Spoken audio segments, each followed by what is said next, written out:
Leçon provenant de l'histoire de l'Église. Saint Maxime, le confesseur, et le pape Saint Martin défendirent la doctrine orthodoxe contre les hérésies du monothélétisme.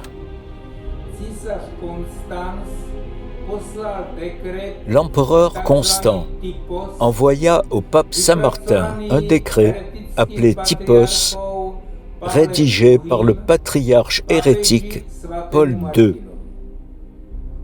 Le pape Martin répondit : « Je rejette la doctrine hérétique. Je ne m'écarterai pas de l'Évangile, de l'enseignement apostolique ou de la tradition des pères de l'Église, même au prix de la mort. »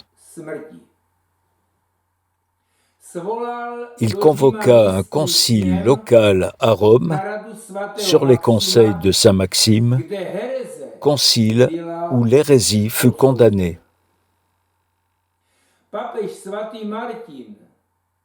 Le pape Saint Martin fut déporté, emprisonné et condamné à mort.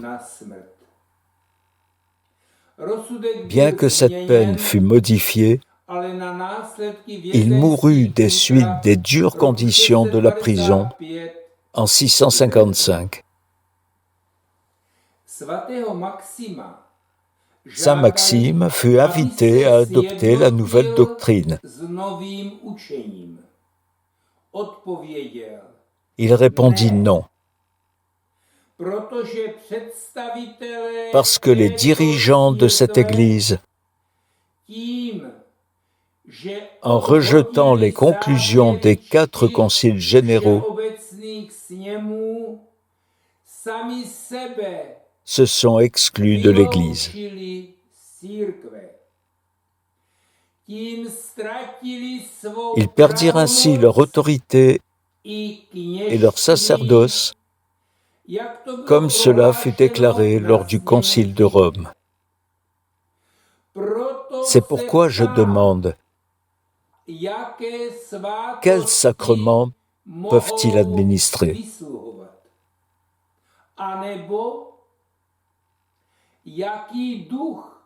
Ou quel esprit descend sur ceux qu'ils ordonnent ? La déclaration hérétique Fiducia Supplicans abroge essentiellement le décalogue et le credo. Elle contredit non seulement les conclusions des 4 conciles généraux,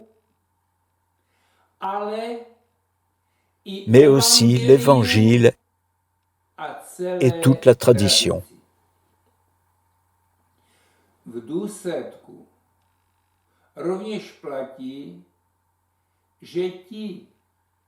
En conséquence, il est également vrai que ceux qui acceptent cette doctrine hérétique se sont déjà exclus de l'Église. Quelle est la solution aujourd'hui ? Se séparer du pseudopape et de son anti-évangile sodomite, Fiducia Supplicans. François Bergoglio et sa secte ne quitteront pas la papauté occupée. Saint Maxime a dit : « Je sais par l'Écriture que le Saint-Esprit jette l'anathème même sur les anges s'ils prêchent un autre évangile. »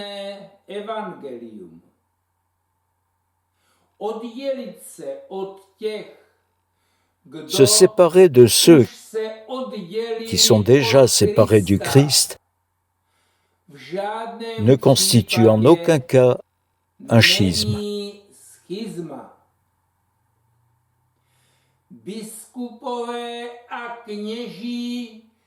Les évêques et les prêtres qui forment une unité avec la déclaration hérétique Fiducia Supplicans,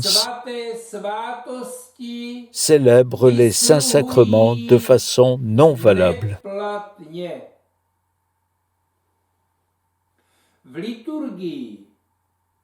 La liturgie rend présente la mort du Christ.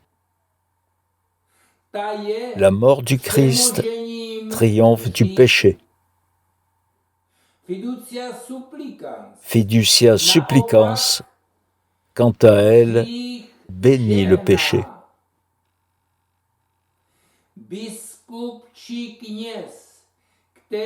Un évêque ou un prêtre qui bénit le péché de sodomie est un apostat. Doté de cet esprit de l'Antéchrist, il ne peut plus célébrer la liturgie de façon valable.